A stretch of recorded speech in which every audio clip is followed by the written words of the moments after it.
My name is Caleb Hayes. I'm 34 years old, and for most of my adult life, I've been the kind of man people describe as reliable. Not brilliant, not charismatic, not leadership material. Just reliable. I work in operations for a technology company in Seattle. If you've ever worked in an office like mine, you know the type. Open floor plan, too much glass, not enough listening. I'm the one people come to when a system breaks, when a report doesn't reconcile, when a deadline quietly starts slipping, and no one wants to admit it. Most people assume I'm comfortable in the background. They think I prefer it there. And for a long time, I let them. This isn't a story about revenge. No shouting matches, no dramatic exits, no villains twirling mustaches in conference rooms. It's about something quieter than that. It's about what happens when you realize the role people have assigned you, and you decide to play it better than they ever expected. There was a period in my life when I was given more and more responsibility. Projects no one else wanted, decisions that carried risk, but not visibility. I was trusted to fix problems, but not trusted enough to be seen fixing them. I became essential without becoming acknowledged. At first, I told myself that it was fine. Titles were politics, recognition would come eventually. Hard work speaks for itself, right? That belief carried me further than it should have. Over the next several months, small moments began to stack up. Conversations that felt slightly off. Credit that traveled in strange directions. Meetings where I did the preparation, but someone else did the presenting. Nothing dramatic, nothing you could point to and say, there, that's the injustice. Just enough to feel. What changed my life wasn't anger. It wasn't a confrontation. It was clarity. Clarity about leverage. Clarity about value. And clarity about timing. This story is about quiet dominance. About understanding systems. Not just business systems, but human ones. It's about patience, about documentation, about positioning, and about the moment when invisible work becomes undeniable. If you've ever felt underestimated, if you've ever carried more than your title suggested, you might recognize parts of yourself in this journey. Have you ever wondered what would happen if you stopped asking to be seen and simply made it inevitable? Before everything shifted, before I understood what was really happening, I occupied a very specific space in that office. I was the stabilizer, not the visionary, not the closer, not the one with the loudest voice in the room. I was the one who cleaned up the slide deck at midnight before the client presentation.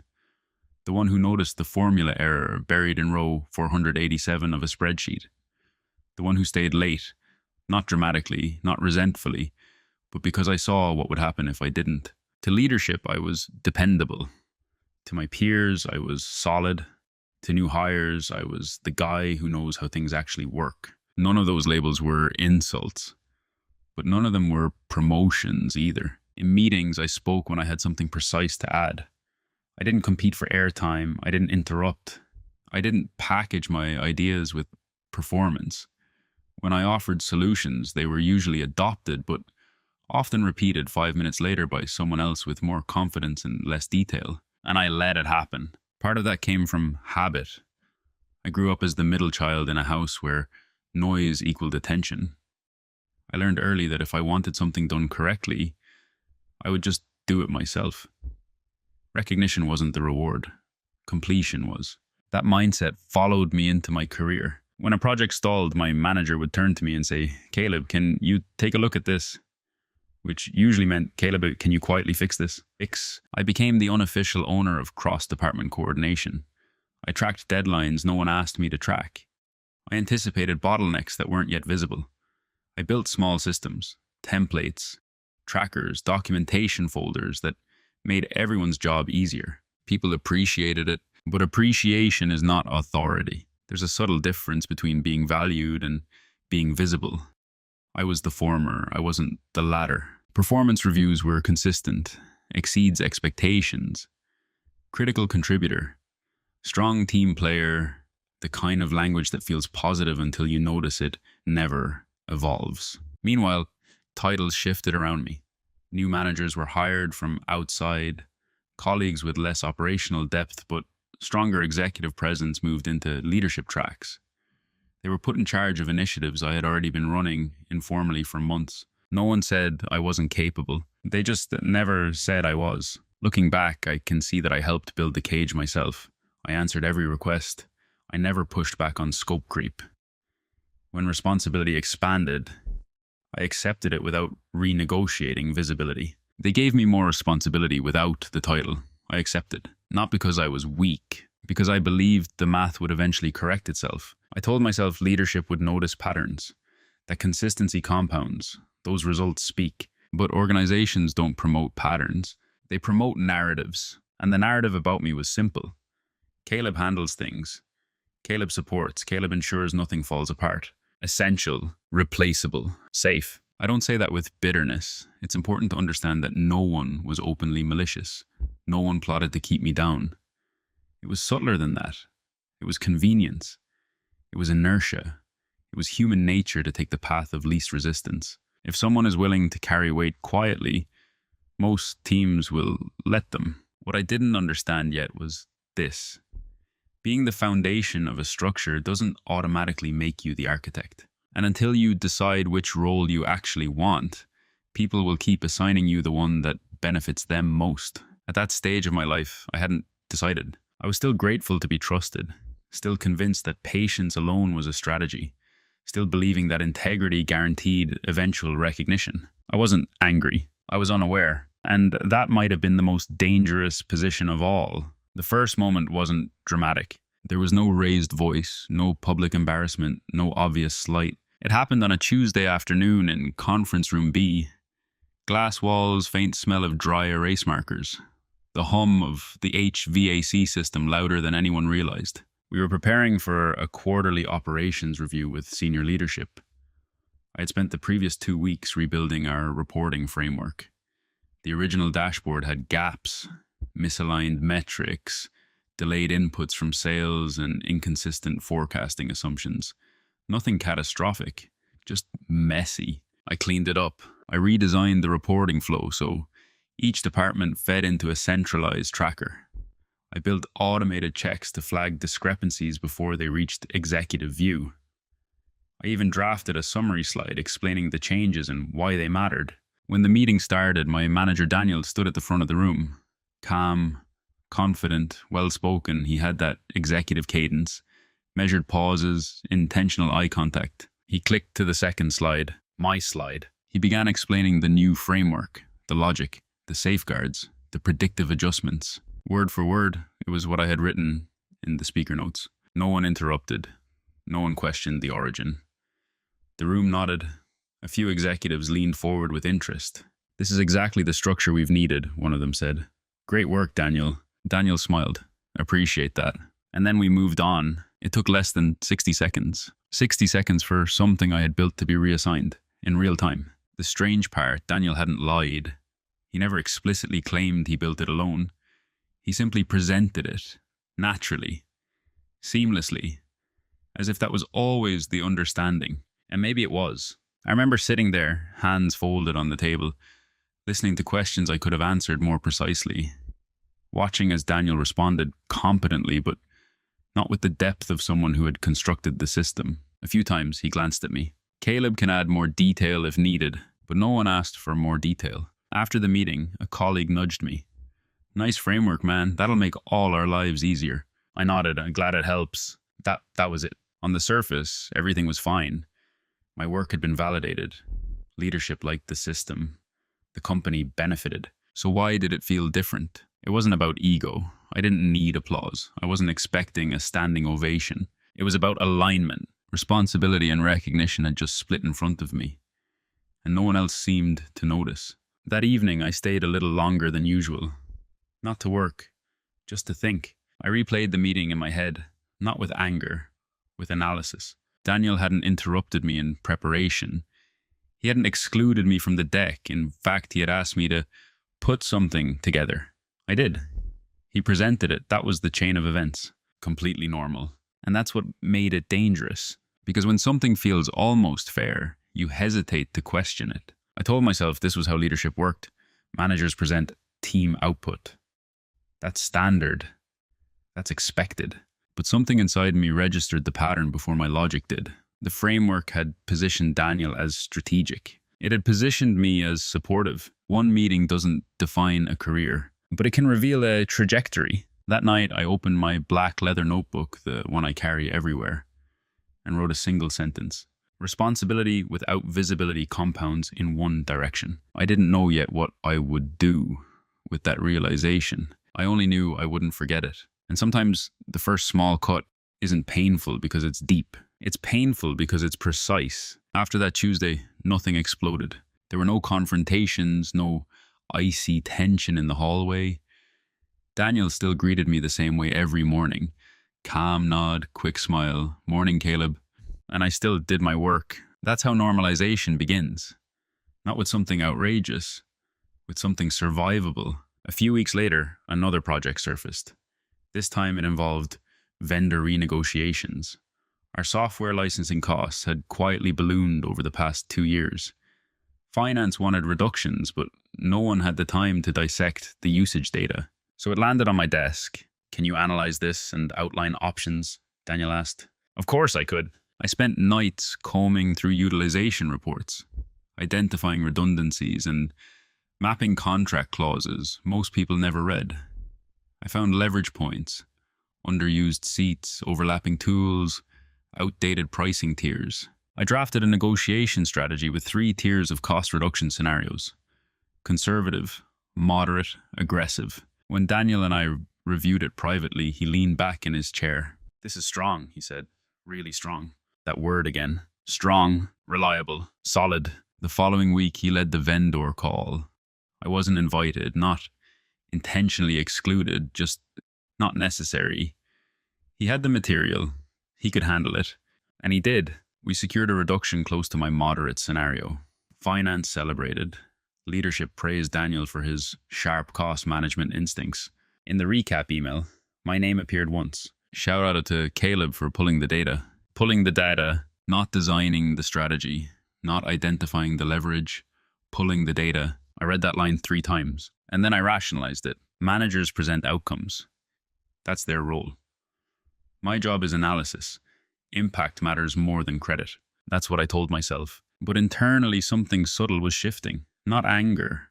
Not yet. Awareness. The pattern from conference room B wasn't isolated. It was structural. I began noticing how often I absorbed complexity before it became visible to others.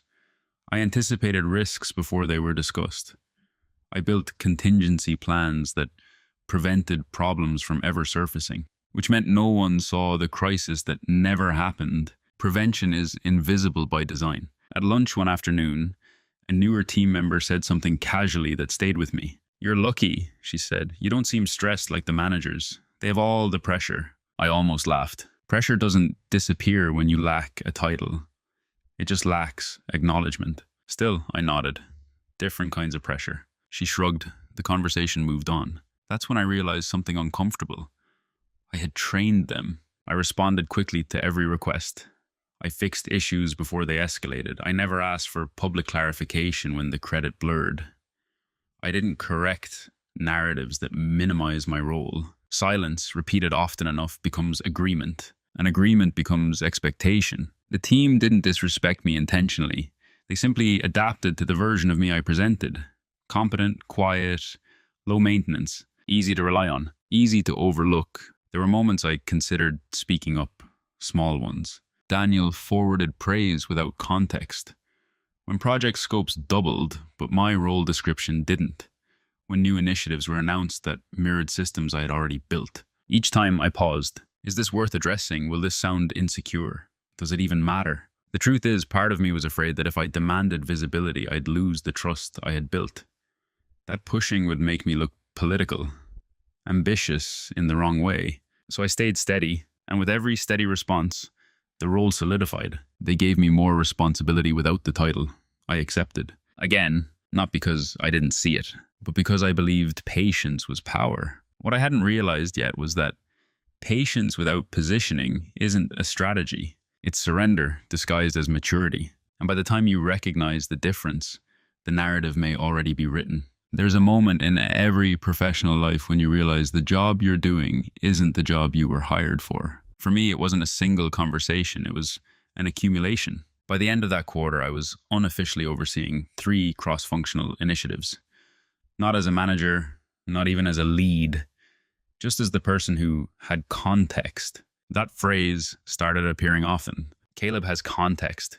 Let's loop Caleb in, he'll know. Caleb can align everyone. Context became my currency. If marketing missed a launch dependency, I knew. If engineering timelines drifted, I noticed. If sales overpromised on feature delivery, I had already built the workaround. But context doesn't come with authority.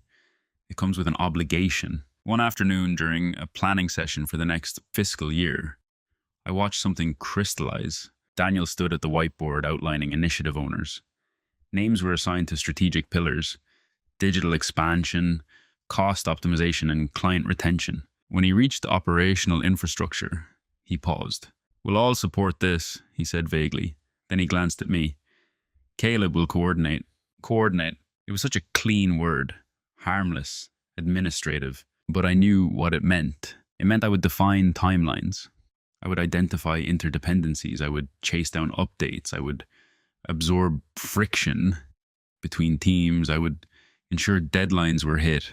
And when the initiative succeeded, it would be described as a cross-functional team effort. When it failed, it would be an execution issue. Coordination is a responsibility without a spotlight. In that moment, I understood the role they had unconsciously assigned me. I was the structural glue. Glue holds everything together, but no one builds statues of glue. The realization didn't sting the way earlier moments had.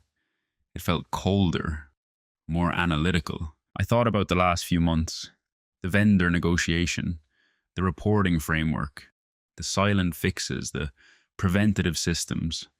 The late-night refinements made executive meetings smoother than they had any right to be. None of it was accidental anymore. They weren't overlooking me. They were optimizing around me. If Caleb handles complexity quietly, why disrupt that system? Why promote the person who keeps everything stable? Stability is valuable exactly where it is. It was efficient, logical, and limiting. That week, HR circulated an internal posting for a newly created operations manager role. The responsibilities mirrored what I was already doing, minus the title and compensation. A colleague forwarded it to me with a smiley face. "You should apply." I stared at the job description. It listed skills I had demonstrated for over a year: stakeholder alignment, risk mitigation, process redesign, vendor oversight. I closed the tab, not out of defeat, out of recognition. Applying would mean competing for a title I was already performing.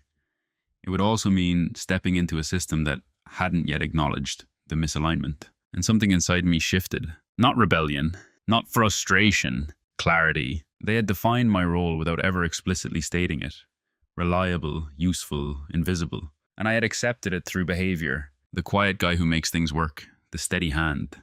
The internal safety net. I went home that evening and opened my black notebook again. This time I didn't write about responsibility. I wrote about leverage, because once you see the role you've been assigned, you have 2 choices: resent it or redefine it. And for the first time, I stopped asking how to be recognized inside the system. I started asking how the system functioned without me. That question changed everything. The shift didn't happen in a boardroom. It didn't happen during a performance review. It happened on a quiet Friday evening, long after most of the office had emptied out. Seattle rain tapped softly against the windows.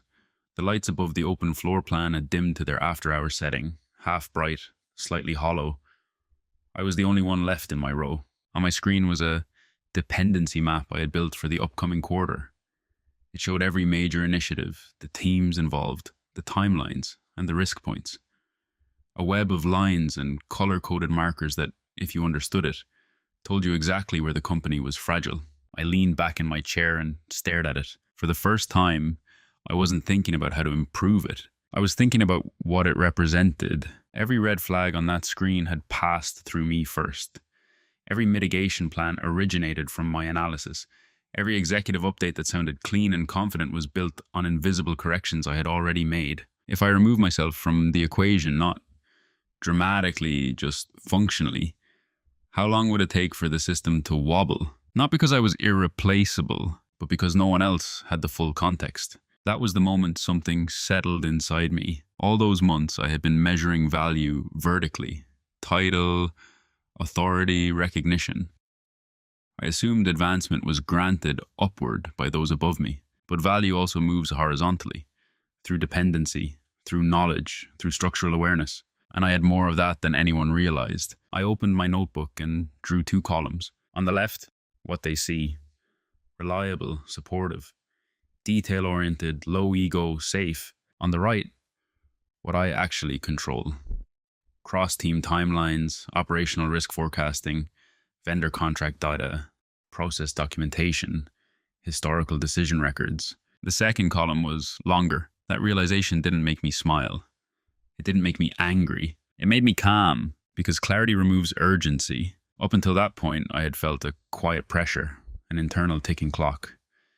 The sense that if I didn't assert myself soon, I'd be stuck permanently in the background. But staring at that dependency map, I saw something different. I wasn't behind. I was central, just not visibly. And visibility, I realized, is often a byproduct of positioning, not performance. For the first time, I stopped thinking about asking for recognition. I started thinking about documentation, not in a petty way, not as ammunition, as a structure. If responsibility and visibility had drifted apart, documentation could realign them. Meeting summaries with clear authorship, project briefs with version histories, decision logs with timestamps, vendor strategies are archived with rationale. Not confrontational, not accusatory, just precise. Documentation makes promotions inevitable. I didn't fully understand that sentence yet. It felt almost abstract as I wrote it down. But I understood this: systems reward what they can measure, reference, and defend. And I had been building value that disappeared the moment it was delivered. That night, I reorganized my folders. I created centralized trackers, not just for tasks, but for ownership. I began recording outcomes tied explicitly to actions. No announcements, no declarations, just a quiet internal decision. Silence would remain my strategy, but now it would be intentional. As I shut down my computer and stepped into the damp Seattle night, I felt lighter than I had in months. Nothing had changed externally. Daniel still had his title. Leadership still saw the same org chart. My email signature was unchanged. But internally, I had crossed a line. I wasn't waiting to be noticed anymore. I was preparing to be undeniable. The following Monday, nothing looked different. Same desk, same glass walls, same low murmur of conversations drifting across the open floor. But my silence had changed. Before, it had been reflex. Now it was deliberate. When Daniel dropped a new initiative into my queue, an integration project between product and customer success, I didn't push back. I didn't negotiate the scope. "I'll map it out," I said calmly. And I did. But this time, every draft carried version control. Every shared document clearly stated, "Prepared by Caleb Hayes." Every meeting recap included a bullet point labeled "Decision Owner" and "Analysis Lead." Not aggressive, just structured. In cross-functional calls, I spoke less. But when I did, I anchored statements with data. Based on the Q3 churn patterns I analyzed last month, in the vendor audit I conducted in April, from the dependency model I built, subtle repetition, not to impress, to establish authorship. What surprised me most wasn't resistance. It was how quickly people adapted. When you present information clearly and consistently, people rarely question it. They accept the framing you provide. Silence, I realized, isn't weakness, it's unclaimed space. And space, if you're patient, can be shaped. There was a meeting 2 weeks later where the difference became visible. Daniel began outlining a new process improvement idea, one that overlapped heavily with a system I had already implemented quietly. In the past, I would have let him continue and corrected details afterward in private. This time I waited for a pause. "That aligns closely with the framework I rolled out in May," I said evenly. "I can pull up the metrics we've tracked since implementation. No edge, no accusation. Just a fact." I shared my screen. The data was clean, time-stamped, organized. The room shifted, not dramatically, but perceptibly. "Oh, I didn't realize this was already live," one director said. Daniel nodded slowly. "Right, Caleb's been iterating on it. Been iterating. Not building, not leading. But it didn't matter, because now there was a record. After the meeting, a colleague messaged me privately. "Didn't know you'd built all that. That's impressive." I responded simply, happy to share context anytime. That phrase became another quiet tool. Context. The more I documented, the more patterns emerged. I saw how often strategic conversations referenced my groundwork without explicitly connecting it. I noticed which executives valued data over charisma, which leaders responded to written summaries more than verbal updates. I began tailoring my science. Sometimes it meant not correcting a minor misattribution because the documentation would speak later. Sometimes it meant asking a single clarifying question that subtly redirected ownership. Should I present the operational findings next week since I conducted the analysis? Framed as efficiency, positioned as practicality, rarely denied. People often mistake loud ambition for drive. But organizations are systems of risk management. They promote what feels safe to elevate. I wasn't making noise. I was reducing risk. By the end of that month, something subtle had changed in tone. Not in the title, not in hierarchy, in perception. When complex issues surfaced, leaders began asking for my direct input earlier in the process. Not as an afterthought, as a checkpoint. Still no formal authority. Still no promotion. But dependency was becoming visible. And the interesting thing about dependency is this: the more others rely on you structurally, the less they can afford to overlook you strategically. I didn't rush. I didn't confront. I didn't demand. I kept building, because once silence becomes a choice, it stops draining you. It starts strengthening you. And I knew the system was slowly recalibrating, even if no one had said it out loud yet. If you had looked at my calendar during that period, you wouldn't have seen anything unusual. Weekly syncs, cross-functional stand-ups, vendor check-ins, quarterly planning blocks. What you wouldn't have seen were the layers underneath. Preparation rarely announces itself. I began waking up an hour earlier, not to work more, but to study the structure I operated inside. I mapped reporting lines beyond the org chart. Who actually influenced decisions versus who formally approved them? Which executives read pre-reads carefully and which relied entirely on summaries? Who valued cost savings? Who prioritized speed? Who quietly shaped narratives before meetings even began? Patterns emerged. Our COO trusted documentation over enthusiasm. If something was written clearly and circulated early, he rarely challenged it publicly. Our VP of sales responded strongly to the quantified impact on client retention.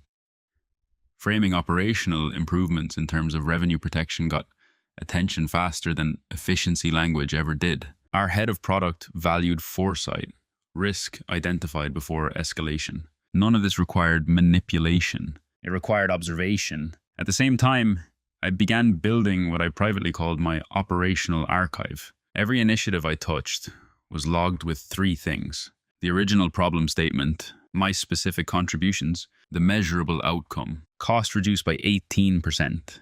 Processing time shortened by 22%.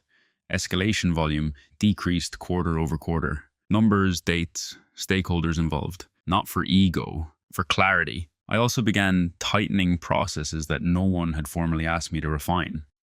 I standardized documentation templates across teams, created a centralized decision register, implemented a lightweight risk scoring system that flagged projects before they slipped. I didn't announce these as grand improvements. I simply shared them as tools that might help, and they were adopted. What they never noticed was that every tool increased the structural visibility of my role.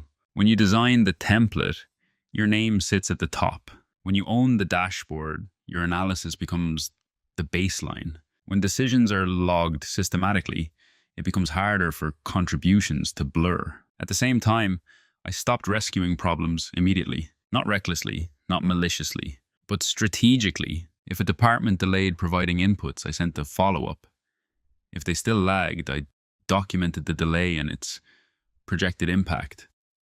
I no longer absorbed friction silently. Consequences, when visible, educate faster than complaints. There was a week when 2 separate teams missed deadlines that I would previously have compensated for quietly. This time I flagged the dependencies in writing, copied relevant stakeholders, and outlined the timeline risk.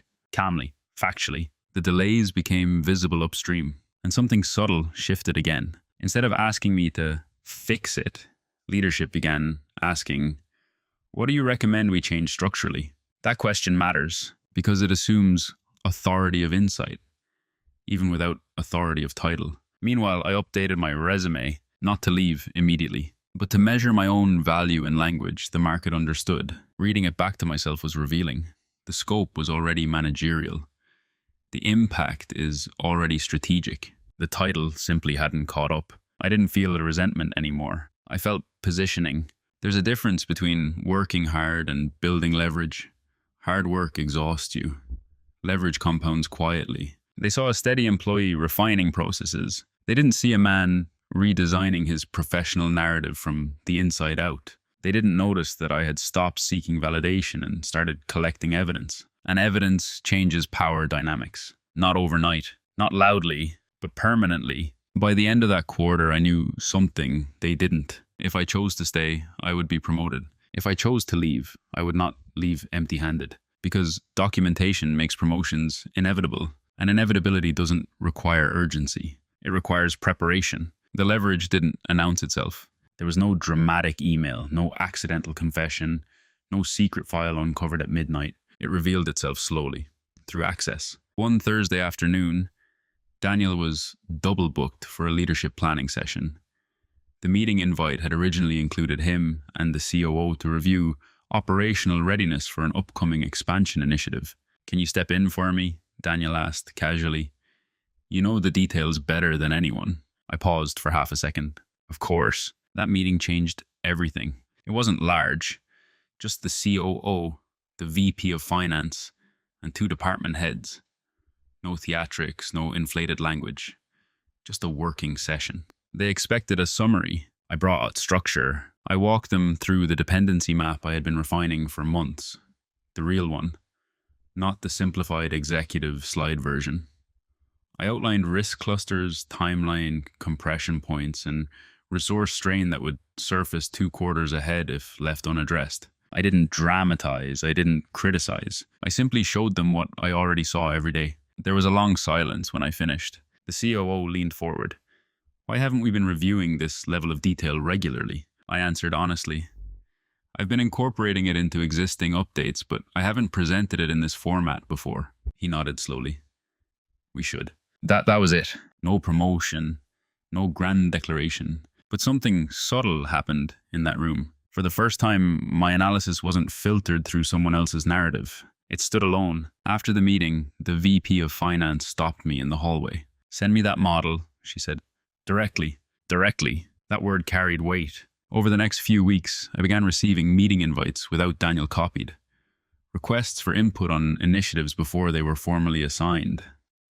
Questions about operational trade-offs framed as strategic decisions, not tactical cleanup. I didn't celebrate. I observed. Because the real reveal wasn't that leadership valued my work. It was that they had assumed my visibility was intentional. No one thought I was being overlooked. They thought I preferred staying in the background. That realization was almost disorienting. All this time, I had interpreted the dynamic as a subtle dismissal. But from their perspective, I was operating exactly where I appeared comfortable. Invisible competence can be mistaken for chosen modesty, which means the system isn't always suppressing you. Sometimes it's simply responding to the signals you send. That insight removed the last trace of resentment. This wasn't personal. It was structural. I returned to my desk that evening and opened my notebook again. Instead of writing about leverage, I wrote about timing. If I continued operating this way, clear documentation, direct visibility, strategic framing, 2 outcomes were possible.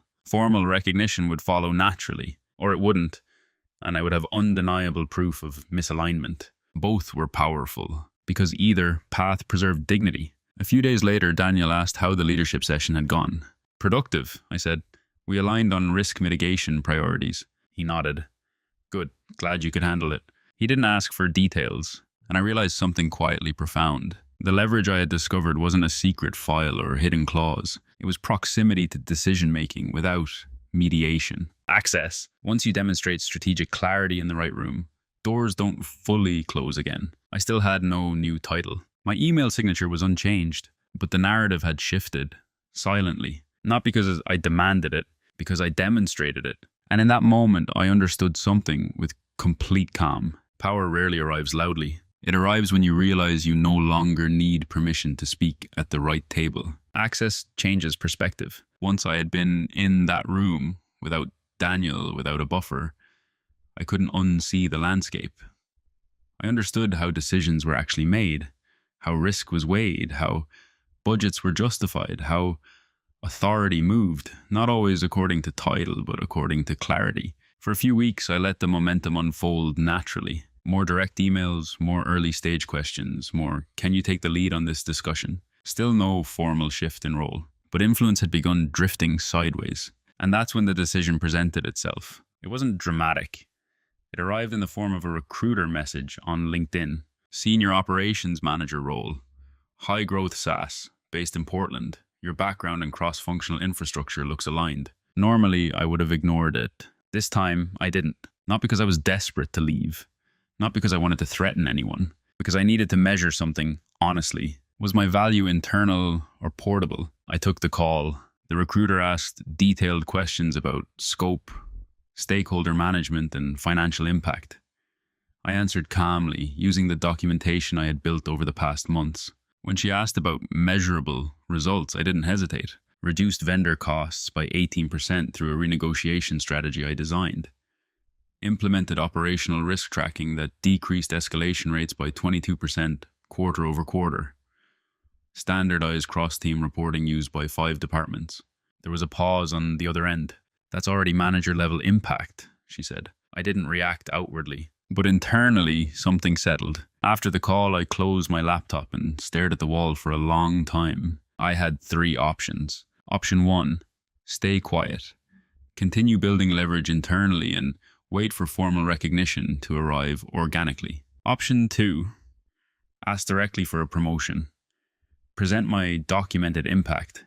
Push the conversation into the open. Option 3, secure an external offer and let the market define my value. Then choose whether to leave or renegotiate from strength. Each path carried risk. Asking directly could reposition me as impatient. Waiting too long could normalize the current structure permanently. Leaving could disrupt everything I had carefully built. For the first time, I didn't feel emotional about it. I felt analytical. What outcome aligned with my moral code? Earn authority through value, never through noise. Threatening to quit for leverage felt like noise. Begging for recognition felt misaligned. But presenting undeniable evidence, internally or externally, felt clean. That night, I wrote 2 sentences in my notebook. Leverage unused decays. Clarity demands a choice. The next morning, I replied to the recruiter. I agreed to move forward in the interview process. Quietly, no announcements, no change in behavior at work. If anything, I became more focused, sharper in meetings, more deliberate in documentation. Whether I stayed or left, I wanted the narrative consistent, strategic, steady, indispensable. A week later, Daniel scheduled a one-on-one. I've noticed you've been more visible in leadership sessions, he said. That's good. I nodded. I've been trying to align impact with presentation. He studied me for a moment. Where do you see yourself long-term here? There it was, the crossroads spoken aloud. For months, I had been underestimated quietly. Now I had options quietly, and I understood something with absolute clarity. Whatever I chose next would be irreversible. Not because bridges would burn, but because self-perception, once recalibrated, doesn't shrink back. I had stopped being invisible to myself. Now I had to decide whether the organization would catch up or be left behind. The interviews moved faster than I expected. 2 video calls, 1 case study, a final conversation with the COO of the Portland company. No theatrics, no personality tests designed to feel profound. Just direct discussions about scale, infrastructure, and leadership philosophy. They didn't ask me to prove I could manage. They assumed I already was. Meanwhile, at my current job, nothing outwardly changed. I still showed up at 8:30, still updated dashboards, still ran coordination meetings, but internally I was calibrating everything. In the past, I would have absorbed last-minute chaos quietly. Now I flagged it, documented it, escalated it early, not dramatically, structurally. If engineering missed an input deadline, I didn't patch it alone at midnight. I sent a concise note outlining the timeline, risk, and proposed mitigation options. If sales requested last-minute custom reporting, I clarified the scope in writing before committing. The interesting thing about clarity is that it reveals who respects structure and who relies on you to compensate for the lack of it. I also requested a formal performance review conversation with Daniel, not to confront, to align. During that meeting, I brought a printed summary of my documented impact. Clean bullet points, metrics, cross-team initiatives I had led unofficially. I'd like to discuss scope alignment, I said calmly. My responsibilities have expanded significantly. I want to ensure title and compensation reflect that. No accusation, no edge. Daniel scanned the document. This is thorough, he said. It's accurate, I replied. He leaned back. We'd need to evaluate budget cycles and headcount planning. It's not immediate. I expected that answer. Understood, I said. What timeline would make sense for formal review? He hesitated. Next quarter, potentially. Potentially, the word landed softly. Not dismissive, but not definitive. 3 days later, the external offer arrived. Senior operations manager, 22% salary increase. Formal authority over the exact functions I was already managing informally. I didn't celebrate. I analyzed. If I accepted, I would gain title, compensation, and official scope. If I stayed, I would need internal confirmation. Clear and time-bound, not a possibility. That afternoon, I drafted a concise email to Daniel requesting a follow-up conversation. I attached the same impact summary and outlined the external offer, professionally, without drama. I value the work here, I wrote.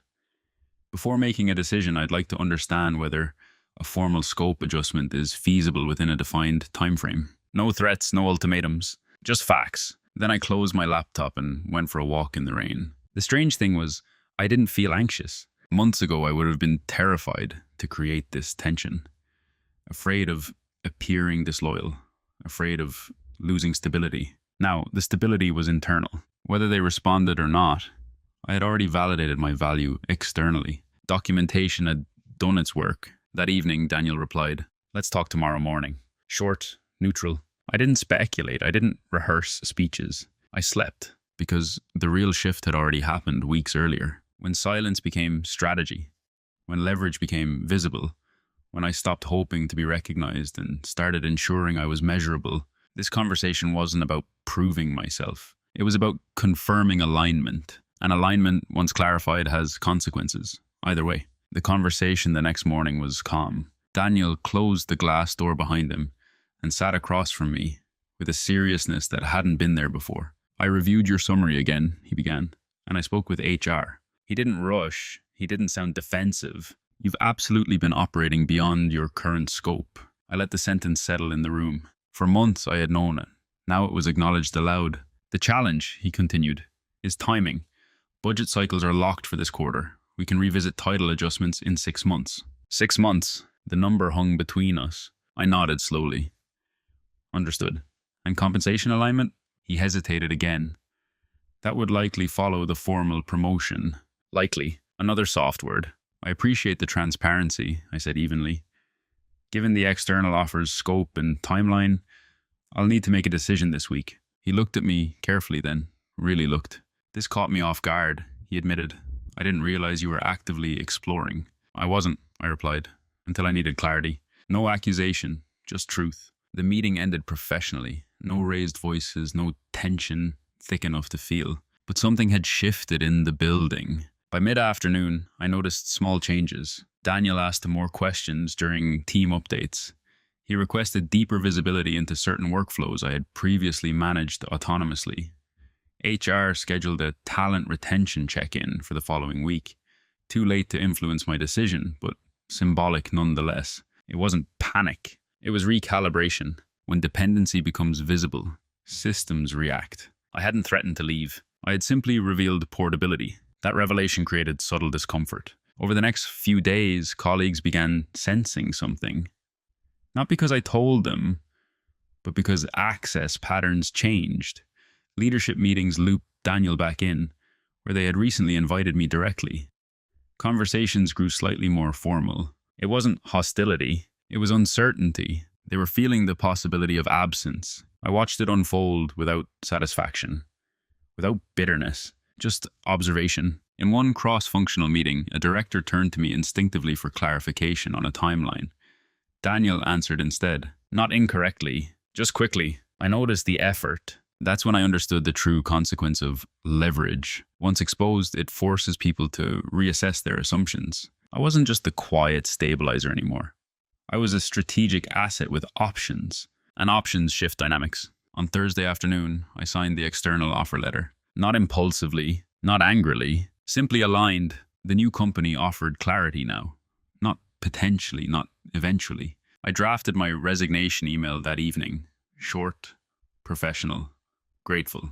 No long explanations, no emotional commentary, just a defined last day and an offer to ensure a smooth transition. When I hit send the next morning, I felt something unexpected. Relief. Not because I was escaping something toxic, but because the decision had been made from strength, not frustration. Within hours, the consequences deepened. Daniel called an emergency leadership meeting. HR moved quickly to schedule exit interviews. Colleagues stopped by my desk with surprise in their eyes. "I didn't see this coming," one of them said. I smiled gently. That's the point of preparation. They weren't losing a loud personality. They were losing structural knowledge. And structural knowledge takes time to replace. Not because it's secret, because it's layered. The system had relied on me quietly. Now it would have to feel the adjustment openly. No explosions, no slammed doors, just absence. And absence in organizations is often louder than protest. The first week after my resignation announcement was polite. Too polite. Leadership thanked me publicly in a team meeting. Daniel described my contributions as foundational. HR asked if there was anything we could have done differently. The language was reflective, professional, controlled. But underneath it, I could feel acceleration. Requests multiplied. "Can you document this workflow before you go? Can you walk us through that vendor model again? Can you grant access to the master dashboard?" Systems that had once run quietly through me were suddenly visible. Not broken, just exposed. The interesting thing about invisibility is this. When it's removed, people often confuse stability with simplicity. They assume that if something works smoothly, it must have been easy. Now they were discovering the layers. In one transition meeting, I projected the full dependency map I had maintained privately for months. It took 20 minutes just to explain how to read it. Silence filled the room. A director finally spoke. "I didn't realize this was interconnected so tightly." "It does," I said calmly. "That's why delays ripple." There was no blame in my voice, just a fact. Later that afternoon, Daniel asked to speak privately again. "Is there flexibility?" he asked carefully.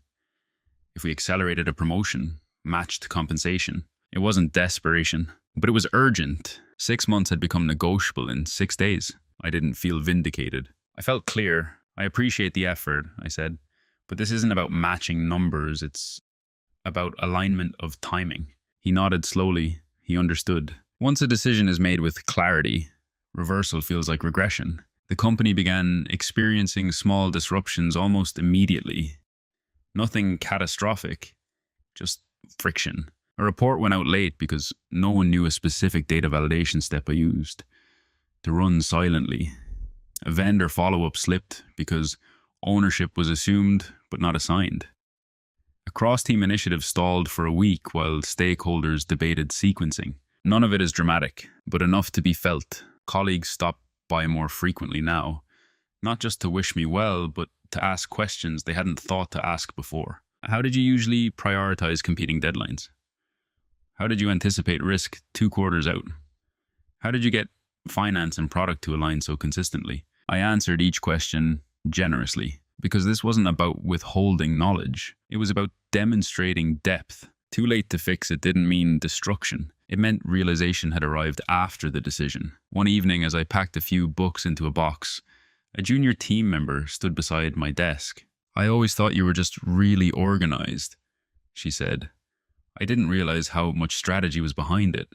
I smiled. "Organization is a visible strategy," I replied. That night, I walked through the office one last time before my final week began. The glass walls, the conference rooms, the open floor plan had once felt like a quiet stage. I didn't feel anger. I didn't feel triumphant. I felt completion. They had offered acceleration only after my leverage became undeniable. But leverage isn't for negotiation alone. It's for choice. And I had already chosen. Because documentation makes promotions inevitable. Even if the promotion isn't in the building you started in. My final week arrived without ceremony. There was a calendar invite titled Transition and Reflection from the COO.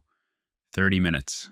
Glass conference room, overlooking the rain-streaked skyline. No audience, just the two of us. He closed the door and sat across from me, hands folded. I want to understand something, he began. At what point did we lose alignment? It wasn't accusatory. It was analytical. I appreciated that. We didn't lose alignment, I said calmly. We delayed it. He waited. For a while, I was operating beyond my formal scope, I continued. I accepted that because I believed timing would correct it. When I realized timing wasn't defined, I created clarity externally. No sharp edges, no blame assigned. He nodded slowly. Why didn't you push harder internally sooner? It was a fair question. I didn't want to politicize value, I replied. I wanted it measurable. A quiet pause followed. That's fair, he said. And for what it's worth, your impact was visible at my level. We simply underestimated how quickly the market would recognize it too. Underestimated. The word didn't sting anymore. It felt neutral. I understand, I said. He leaned back slightly. If circumstances were different, would you have stayed? I considered the question carefully. If alignment had been immediate and structural, yes, I answered. But delayed recognition changes momentum. He absorbed that without defensiveness. That's a leadership lesson for us, he said quietly. There was no attempt to persuade me further. No sudden promises. Just acknowledgement. Later that day, Daniel stopped by my desk one last time. I should have escalated this sooner, he admitted. I met his eyes. You operated within the system you had, I said. So did I. That was the truth. Neither of us had been malicious. We had simply optimized differently. He extended his hand. I shook it. No hard feelings? He asked. None, I replied. And I meant it. Confrontation doesn't require raised voices to be real. Sometimes it's just two people naming what happened without distortion. That afternoon, the team gathered for a brief farewell. Light snacks, polite applause, a short speech about my steady leadership. Leadership. Interesting how language evolves when absence becomes certain. When it was my turn to speak, I kept it simple. I've appreciated building systems with all of you, I said. Consistency compounds more than intensity ever will.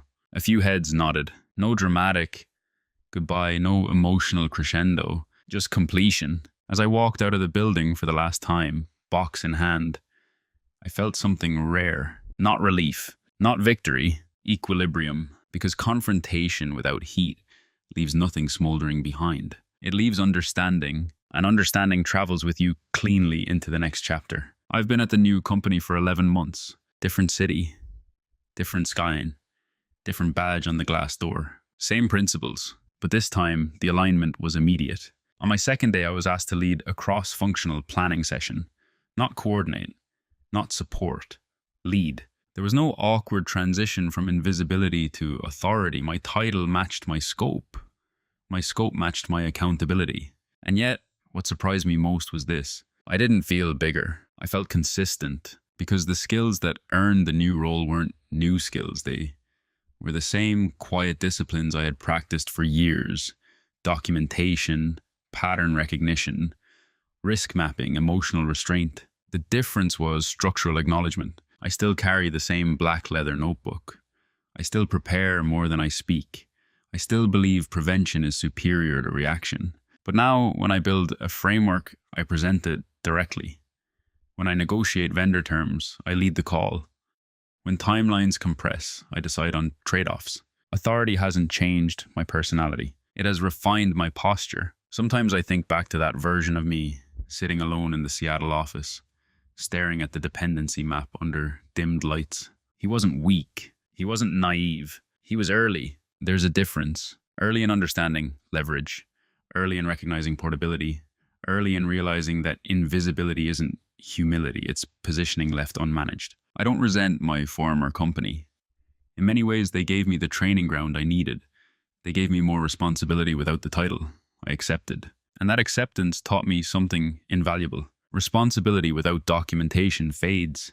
Responsibility for documentation compounds. Here, I onboarded differently.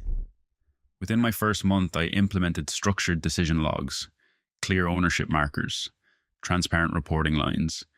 Not because I was correcting a broken system, because clarity protects everyone. Promotion, I've learned, is rarely about charisma alone. It's about risk reduction. Leaders elevate those who make uncertainty smaller. Documentation makes promotions inevitable. Not instantly, not magically, but inevitably. Because when your impact is recorded, measurable, and tied to outcomes, recognition becomes less subjective. And now, when junior analysts come to me frustrated about being overlooked, I don't tell them to speak louder. I tell them to build systems that speak when they're not in the room. Identity for me is no longer tied to being underestimated. It's tied to being prepared. I am not the quiet stabilizer anymore. I am the architect of stability. And that difference is structural, not emotional. If you've stayed with me this long, you probably understand something that took me years to articulate. This was never about revenge. It was never about proving someone wrong. It was about alignment. For a long time, I believed patience alone was a strategy. I thought that if I worked hard enough, long enough, recognition would arrive naturally. And sometimes it does. But patience without structure is just hope. The real shift in my life didn't happen when I received a better offer. It didn't happen when leadership tried to accelerate a promotion. It didn't even happen when I walked out of that building for the last time. It happened the night I realized I had leverage and chose to document it. That was the quiet turning point. Because once your work becomes measurable, portable, and undeniable, you stop negotiating from emotion. You start choosing from clarity. Some of you watching this might be in that invisible phase right now, carrying projects that don't match your title, fixing problems before anyone notices they exist, accepting more responsibility because you care about the outcome. There's nothing wrong with that. But ask yourself this: is your impact visible beyond your presence? If you disappeared tomorrow, would your value be understood, or would it be rediscovered the hard way? Documentation makes promotions inevitable, not because it forces someone's hand, but because it removes ambiguity. And when ambiguity disappears, decisions get cleaner. In the end, I didn't need to shout. I didn't need to humiliate anyone. I didn't need to burn bridges. I simply made sure that when I moved, it was from strength, not frustration. Quiet dominance isn't about silence. It's about control. Control of your narrative, control of your positioning, control of your timing. So here's what I'll leave you with. Are you waiting to be recognized, or are you building something that recognition can't ignore? I'd genuinely like to know your experience. Have you ever been given more responsibility without the title? And if so, what did you do about it? Let's talk in the comments.